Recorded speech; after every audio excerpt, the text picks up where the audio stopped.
नमस्कार विद्यार्थी मित्र, आज आपण विज्ञानाचा सगळ्यात महत्त्वाचा भाग तो म्हणजे अणूची रचना याच्या संबंधी अभ्यास करणार आहोत. विज्ञानाचा तो बेस आहे हे लक्षात ठेवा. कुठल्याही मूलद्रव्याचं रेणूसूत्र लिहित असताना, त्याच्यावरून रासायनिक समीकरण तयार करत असताना, इक्वेशन बॅलन्स करत असताना, म्हणजे एखादं समीकरण हे बॅलन्स करत असताना तुम्हाला सगळ्यात महत्त्वाचा घटक जो लागतो तो म्हणजे अणूबद्दलचे सगळे घटक जर तुम्हाला माहित असेल तर तुम्ही सहज या अवघड वाटणाऱ्या संकल्पना तुम्ही सहजपणे करू शकता. म्हणून आज आपण निवडलेला भाग आहे तो म्हणजे मूलद्रव्य ज्यापासून बनलेला असतो तो घटक म्हणजे अणू, सूक्ष्मातला सूक्ष्म कण अणू, याबद्दल आज आपण इथे अभ्यास करणार आहोत. चला तर पाहूया. अणू, ज्याला इंग्लिश मध्ये म्हटलं जातं ॲटम, हा अणू नेमका दिसायला कसा आहे याविषयी बऱ्याच शास्त्रज्ञांनी प्रयत्न केला. पहिला प्रयत्न केला तो डाल्टन या शास्त्रज्ञांनी. डाल्टन यांनी सांगितलं अणू नेमका दिसायला कसा आहे. अणू हा लाडूसारखा भरीव गोल आहे असं डाल्टन या शास्त्रज्ञांनी पहिल्यांदा निदर्शनास आणून दिलं. परंतु काही कालावधीनंतर, काही वर्षानंतर सर जे थॉम्सन यांनी डाल्टनचं हे अणुप्रारूप खोडून टाकलं. म्हणजे अणू हा भरीव गोल नाहीये, तर त्याच्यामध्ये काही ऋणप्रभारित कण इतस्ता विखुरलेले आहेत असं जे थॉम्सन यांनी सांगितलं. म्हणजेच ऋणप्रभारित कणांचा शोध लावणारा पहिला शास्त्रज्ञ कोण, तर तो थॉम्सन. हे तुम्हाला यावरून लक्षात येईल. थॉम्सन नंतर बऱ्याच वर्षानंतर रुदरफोर्ड या शास्त्रज्ञांनी प्रयत्न केला. रुदरफोर्ड या शास्त्रज्ञांनी सुद्धा सांगितलं की अणू हा भरीव गोल नाहीये, त्याच्यामध्ये ऋणप्रभारित कण आहेत, परंतु अणू हा भरीव गोल नाहीये, तर तो पोकळ आहे. काही प्रयोगाने त्यांनी निष्कर्ष मांडले आणि एक सिद्धांत मांडला ज्याला रुदरफोर्डचा सिद्धांत म्हणलं जातं. अणू हा पोकळ असल्याचं त्यांनी निदर्शनास आणून दिलं. रुदरफोर्डच्या अणुप्रारूपानुसार अणू दिसायला कसे हे तुम्हाला लक्षात येईल. अणूनुसार त्याच्यामध्ये एक भरीव गोल आहे ज्याला केंद्रक असं म्हणतात. इलेक्ट्रॉन हे कक्षेमध्ये मार्गाने फिरतायत. जसं सूर्याभोवती ग्रह फिरतात तसं हे इलेक्ट्रॉन फिरतायत असं रुदरफोर्डचं म्हणणं होतं. आणि त्या भरीव गोल नाव होतं केंद्रक असं रुदरफोर्ड या शास्त्रज्ञांनी सांगितलं. अणू हा पोकळ आहे. केंद्रकामध्ये कोणकोणते कण असतात? केंद्र दोन प्रकारचे मूल आपण ज्याला म्हणतो, प्रोटॉन आणि न्यूट्रॉन. प्रोटॉन P अक्षराने दाखवलं जातं, न्यूट्रॉन N अक्षराने. प्रोटॉन नेहमी धनप्रभार असतो, न्यूट्रॉनवर कुठलाच प्रभार नसतो, म्हणजे तो प्रभाररहित आहे. त्याचप्रमाणे हे केंद्रकातले घटक झाले, केंद्रकातील मूल कण झाले दोघं. आता राहिला इलेक्ट्रॉन. हा कक्षेमध्ये फिरत असतो. इलेक्ट्रॉन ज्या मार्गाने फिरतात त्यालाच कक्षा. इलेक्ट्रॉन हे कक्षेमध्ये फिरत असतात आणि त्याच्यावर प्रभार असतो ऋण, जो E अक्षराने दाखवला जातो. तर तुमच्या लक्षात आलं असेल अणू पोकळ आहे, मध्यभागी भरीव केंद्रक आहे, त्याच्याभोवती 3 प्रकारचे कण आहेत. इलेक्ट्रॉन कक्षेमध्ये फिरत असतो, तर प्रोटॉन आणि न्यूट्रॉन हे केंद्रकामध्ये स्थिर असतात. अशी अणुरचना तुमच्या आता लक्षात आली असेल. त्यानंतर आपण त्याच्या पुढच्या भागाकडे जाऊयात. अणुअंक. काय अणुअंक म्हणजे पहा. अणुअंक नेहमी Z या अक्षराशी होतं. अणुअंक म्हणजे काय? अणूतील प्रोटॉन किंवा इलेक्ट्रॉनची संख्या म्हणजेच अणुअंक. आता काय प्रकारे पहा, नेहमी लक्षात ठेवा मुलांनो, अणूमध्ये जेवढे प्रोटॉन असतात तेवढेच इलेक्ट्रॉन असतात. म्हणजेच जेवढे धनप्रभार असतात तेवढेच ऋणप्रभार असतात. म्हणजेच अणू हा विद्युत प्रभार दृष्ट्या उदासीन आहे. कारण जेवढे धन तेवढे ऋण एकमेकांना ते निष्प्रभ केल्यामुळं अणू हा विद्युत प्रभार दृष्ट्या कसा आहे? उदासीन आहे. त्याच्यावर कुठलाच प्रभार नाहीये. पूर्ण अणूवर म्हणतोय आपण. तर प्रोटॉन आणि इलेक्ट्रॉनची संख्या समान आहे हे लक्षात आली असेल. मग तेच आपण इथं घेणार आहे. अणुअंक म्हणजे अणूतील प्रोटॉन किंवा इलेक्ट्रॉन, किंवा म्हणलेलं आहे त्यांची संख्या, अणुअंक. ठीक आहे. आणि नेहमी तो Z अक्षराने आपण दाखवतो. त्यानंतर अणुवस्तुमान बघूया. अणुवस्तुमान म्हणजे काय? वस्तुमान ज्याला भाषेमध्ये आपण वजन म्हणतो. अणूला सुद्धा वजन आहे. अणूचं वजन आपल्याला इथे बघायचंय. जसं आपल्याला वजन आहे तसं अणूला सुद्धा वजन असणार आहे.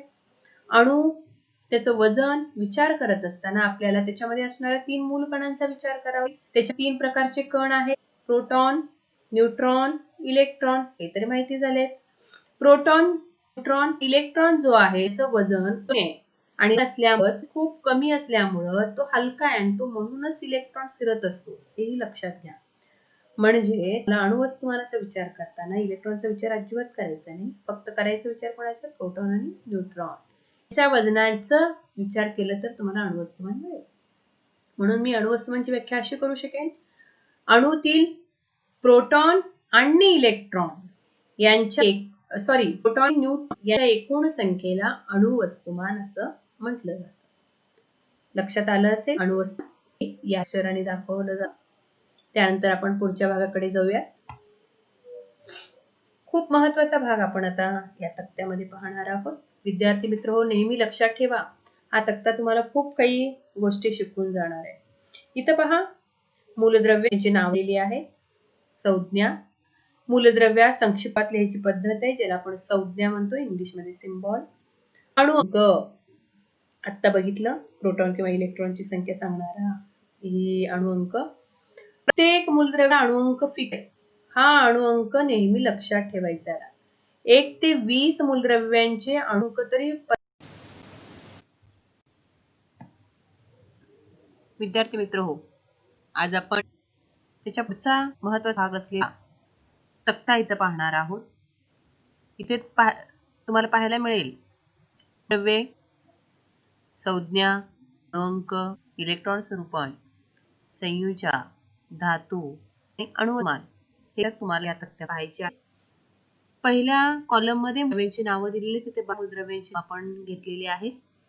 सवासाठी संज्ञा. प्रत्येक मूलद्रव्याची संज्ञा. पहिला मूलद्रव्य हायड्रोजन, त्याची संज्ञा H, helium He, lithium Li, beryllium Be, boron B, carbon C, nitrogen N, oxygen O, fluorine F, neon Ne, sodium Na आणि मॅग्नेशियम Mg. अशी संज्ञा वापरली जातात, हे तुम्हाला माहित आहे. 1 ते 20 मूलद्रव्यांची नाव आणि त्यांची संज्ञा तुम्हाला खडाखड सांगता येणं हे खूप गरजेचं आहे आणि आवश्यक आहे, जेणेकरून तुमचा सायन्स बेस जो आहे तो पक्का होण्यास खूप मदत होईल. म्हणून मूलद्रव्यांची नाव आणि त्यांची संज्ञा यांच्याकडे विशेष लक्ष द्यावं, त्यामुळे तो भाग सोपा होईल. यानंतर आपण बघूया अणुअंक. प्रत्येकाचे अणुअंक दिले आहेत. आत्ताच आपण बघितलं की अणुअंक म्हणजे नेमकं प्रोटॉन किंवा इलेक्ट्रॉनची संख्या असते. हे अणुअंक क्रमाने आहेत, लक्षात ठेवायला. 1, 2, 3, 4, 5, 6, 12 पर्यंत सलग आहेत. आणि इथे अणुअंक अजून एक कॉलम दिलेला आहे, अणुवस्तुमानांक. अणुवस्तुमानांकचा कॉलम आणि ते एक मूलद्रव्य अणुवस्तुमान सुद्धा फिक्स असतो, तेही घटक आपण पाहिलेला आहे. न्यूट्रॉन किंवा प्रोटॉनची संख्या याच्यावरून जसं आपण अंक सांगतो तसं अणुवस्तुमान सांगण्यासाठी आपल्याला कशाची गरज पडते? अणूतील प्रोटॉन आणि न्यूट्रॉन यांची संख्या इथं सांगू शकतो. अणुवस्तुमान पहा, 1 चा आहे अणुवस्तुमानांक.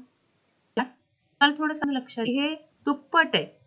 4 आहे बेरिलियमचा अणुअंक, त्याचा अणुवस्तुमानांक आहे 8. बोरॉनचा 5 अणुअंक आहे. इथं पहा, होणं गरजेचं होतं, पण इथं 11 आहे. अपवाद म्हणून स्टार करून दिले. मग याच्यावर तुमच्या लक्षात येईल, प्रत्येक द्रव्याचं वस्तुमान हे अणुअंकाच्या साधारणतः दुप्पट आहे. परंतु जे अपवाद आहेत त्याला आपण थोडंसं लक्षात ठेवायचे. उदाहरणार्थ हायड्रोजन एक निघाले, बेरियम आणि त्यानंतर बोरॉन, त्यानंतर फ्लोरीन 18 होणं गरजेचं होतं. त्यानंतर सोडियम आहे 23, जो 22 होणं गरजेचं होतं. अशा पद्धतीने तुम्ही अणुवस्तुमान लक्षात ठेवू शकता. तर आता आपण बघूया स्वरूपण काय होईल. इलेक्ट्रॉन स्वरूपण. इलेक्ट्रॉन स्वरूपणसाठी आपल्याला थोडीशी संकल्पना माहिती गरजेचं आहे. इलेक्ट्रॉन स्वरूपण म्हणजे थोडंसं इथं बघूयात. इलेक्ट्रॉनची कक्षानिहाय विभागणी. कक्षानिहाय विभागणी जे कक्षानुसार त्याची विभाग कशी काय आहे त्यावरून तुम्हाला इलेक्ट्रॉन स्वरूप सांगणं खूप सोपं जाईल. पहा, एक उदाहरण घेऊयात.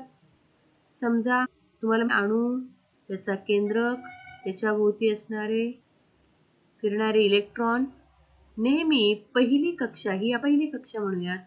या पहिल्या कक्षेला के हे अक्षराने ओळखलं जातं. 2 इलेक्ट्रॉन्स त्याची रक्त आहे.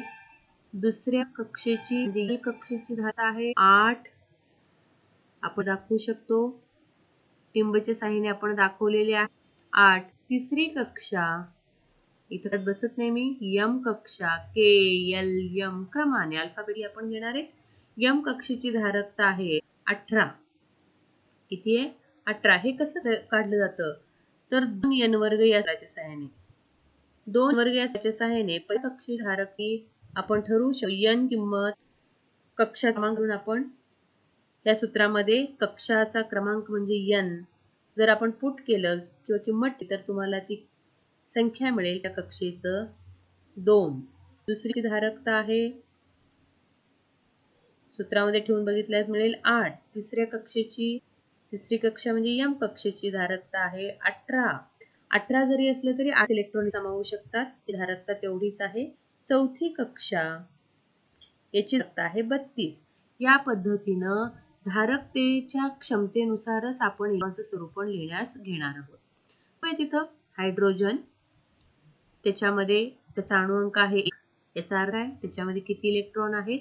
1. कारण इलेक्ट्रॉन संख्या अणू जेवढा असतो इलेक्ट्रॉनची संख्या आहे तुम्हाला ते मग आपण ती विभागणी करूयात. आता इलेक्ट्रॉन स्वरूपण कंसामध्ये लिहायची पद्धत. इलेक्ट्रॉन स्वरूपण कसं लिहिणार? 1 इलेक्ट्रॉनकडे आहे याचा अर्थ पहिल्या कक्षेमध्ये 1 इलेक्ट्रॉन जाऊन बसेल. असायला इलेक्ट्रॉन आहे. ठीक. इथं हेलियम पहा, याची अंक किती आहे? 2 आहे. म्हणजे त्याच्याकडे 2 इलेक्ट्रॉन आहेत. पहिल्या कक्षेमध्ये आरामशीर जाऊन बसेल. 2 जागा आहे बसले. नंतर लिथियम 3 इलेक्ट्रॉन आहेत ह्याच्याकडे. मग काय होईल? पहिल्या कक्षेत बसतील, दुसऱ्या कक्षेत जाऊन 1 बसेल. 3 एकाच कक्षेतील का? अजिबात नाही. सिस्टमॅटिकली त्यांच्या धारकतेनुसारच ते कक्षेमध्ये विभागून बसतात. बेरियम मध्ये पहा, दुसऱ्या कक्षेत 2 जाऊन बसतील. 5 इलेक्ट्रॉन आहेत. पहिल्या कक्षेत 2 इलेक्ट्रॉन कारण 2 कक्षेची धारकता आहे आणि राहिलेले 3 हे दुसऱ्या कक्षेत जातील.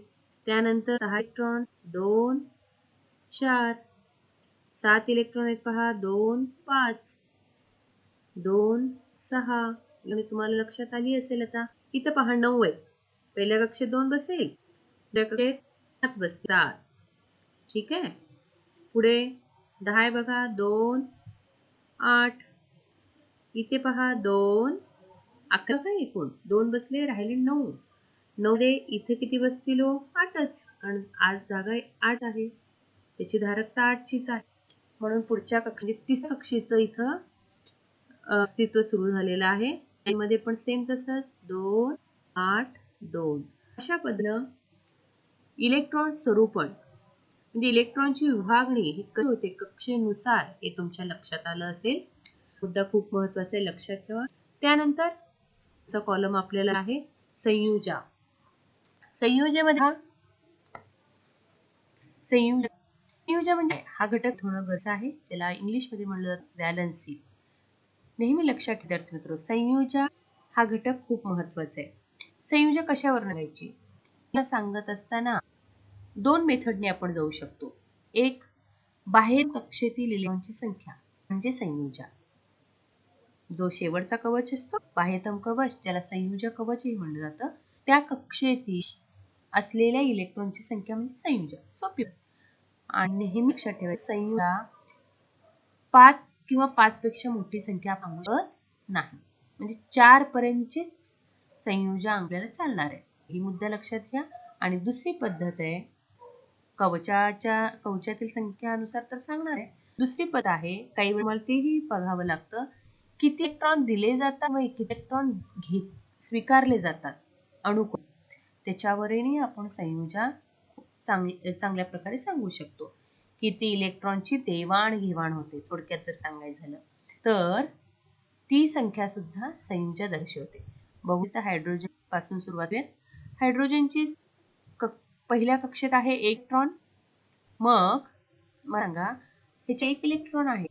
आणखीन एक इलेक्ट्रॉन जर मिळालं तर तो स्थिर अवस्था प्राप्त करून घेईल. अजून मुद्दा इथं मला स्पष्ट करावा लागेल की कुठलाही अणू द्विक व अष्टक स्थिती प्राप्त करून स्थिर होण्याचा प्रयत्न करत असतो. तोपर्यंत असतो. जेव्हा त्याची द्विक किंवा अष्टक स्थिती पूर्ण होईल तेव्हा तो होईल. आता द्विक आणि अष्टक म्हणजे पहिली कक्षा असेल तर तो द्विक अवस्था प्राप्त करण्याचा प्रयत्न करेल. पहिल्या कक्षेला सोडून म्हणजे दुसरी तिसरी अशी असेल तर अष्टक स्थिती प्राप्त करण्याचा तो प्रयत्न करत असतो आणि स्थिर होण्याचा प्रयत्न करत असतो. मग तोच मुद्दा आहे. मग हायड्रोजन कडे आहे एक इलेक्ट्रॉन पहिल्या कक्षेत फिरतो. आणखी कुठली अवस्था प्राप्त स्थिर होण्याची शक्यता आहे? पहिली कक्षा आहे पहा. पहिली कक्षा असल्यामुळे द्विक. अगदी बरोबर. मग द्विक अवस्था होण्यासाठी द्विक म्हणजे दोन होण्यात त्याला आणखीन एक इलेक्ट्रॉनची गरज बरोबर. मग हा काय करेल एक इलेक्ट्रॉन दुसऱ्या एखाद्या मूलद्रव्याच्या अणूतून घेईल. एक इलेक्ट्रॉन तो लक्षात ठेवा. मग आता म्हणजे सांग मी आता बाह्यतम कक्षा एकच आहे इथं असा एक आहे त्यामुळे बाह्यतम इलेक्ट्रॉनची संख्या एक त्याच्यावरनं संयोजन सांगू शकता एक. ठीक आहे. एक इलेक्ट्रॉन देतो हे सांगू शकता.